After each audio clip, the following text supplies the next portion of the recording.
Today, we're diving into something really special. It's a specific, scientifically proven journaling method that can have a massive impact on your mental and physical health. And let me tell you, this is not your typical Dear Diary kind of thing. Nope. This is a targeted protocol, and it's designed for a real transformation. So let's get into how it all works. So let me just start with a big question. What if I told you that you could fundamentally change your health with just 4 short writing sessions? Seriously, we're talking a grand total of maybe 1 to 2 hours of your time. When you think about that small of an investment, well, the potential rewards we're about to see are pretty staggering. And what are those rewards? Just look at this list. Research has shown this protocol can actually boost your immune system, help you sleep better, lower chronic pain, slash anxiety, and literally rewire how your nervous system deals with stress. These aren't just fuzzy feelings. We're talking tangible physical health improvements. It's incredible. Now, I know what you might be thinking. Sounds a little too good to be true, right? But this is a seriously powerful tool, and it's backed by decades of solid, hard research.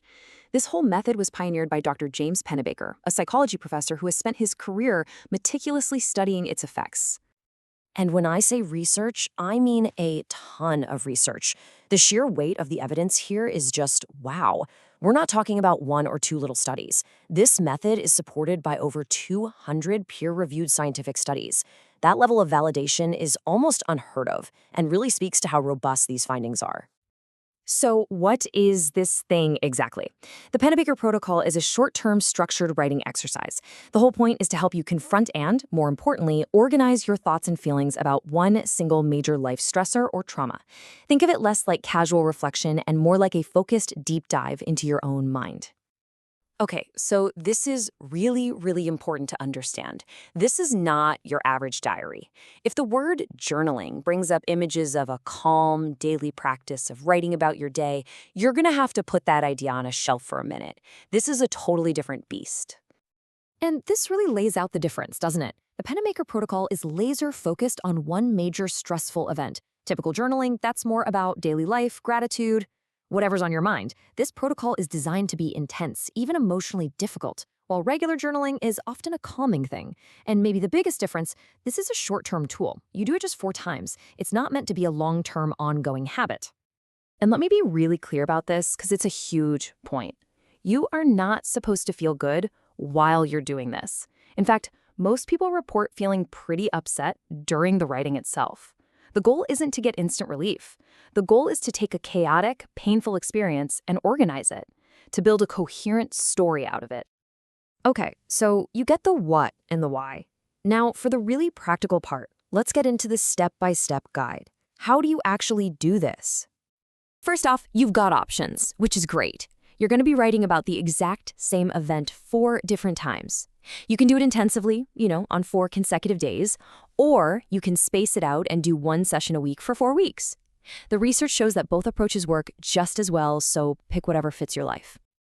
All right, for each of those 4 sessions, the process is simple, but you've got to be specific. First, you choose the most upsetting or difficult experience you've been through. Then, you set a timer for anywhere between 15 and 30 minutes. Now, here's the key. You have to write continuously for that entire time. Don't stop. Don't worry about grammar or spelling. Just let it all out.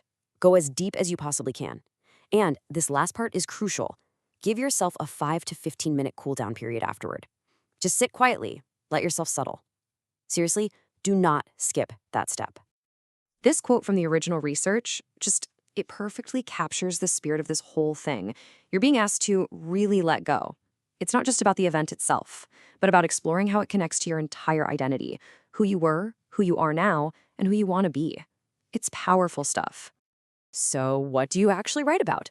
Well, you want to include the objective facts, what actually happened, but then dive into the emotions you felt back then and the emotions you feel now. And then just see what connections come up. Maybe it links back to your childhood or your parents. Maybe it connects to your current relationships or your career. No link is too random. Just let your thoughts flow wherever they want to go. This right here is absolutely critical. This writing is for your eyes and your eyes only. You can tear it up, burn it, delete the file, whatever you need to do right after. That absolute privacy is what gives you the freedom to be radically honest, and that honesty is what makes this process so incredibly effective. So why? Why is this simple act of writing so incredibly powerful? Okay, let's get into the science of storytelling, because this is where we see how this process actually rewires your health from the inside out. It's fascinating. You see, when we go through something really stressful or traumatic, our brain sometimes struggles to process it all. So the memory doesn't get stored as a neat, linear story. Instead, it's like a fractured story, just a jumbled collection of images, sounds, emotions, and thoughts that never really get organized. And that's where this writing protocol comes in. It's the tool that helps you take all those fractured, broken pieces and assemble them into a coherent narrative. By forcing yourself to use language to create a beginning, a middle, and an end, you're literally helping your brain make sense of the chaos. And you can actually see the change in the brain. Neuroimaging studies show that as you build this coherent story, you increase activity in your prefrontal cortex. That's the part of your brain that's like the CEO. It's in charge of high-level thinking, planning, and regulating your emotions. And here is where it all clicks together.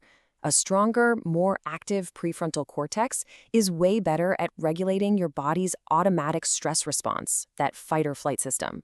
It basically acts like a brake on your body's panic button, and that leads directly to less anxiety, better sleep, and just a calmer state of being overall. That's the secret sauce. And the results speak for themselves. Look at these long-term outcomes. We see significant drops in anxiety, real measurable improvements in immune function, better sleep, less chronic pain, even better memory. This isn't just a temporary band-aid. It's a lasting change in how your brain and your body function together. So that leaves us with one final, pretty powerful question to think about. We all have these unresolved experiences that live inside our nervous systems as stories, just waiting to be told.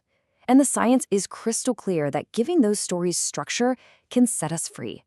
So, what story is your nervous system waiting for you to write?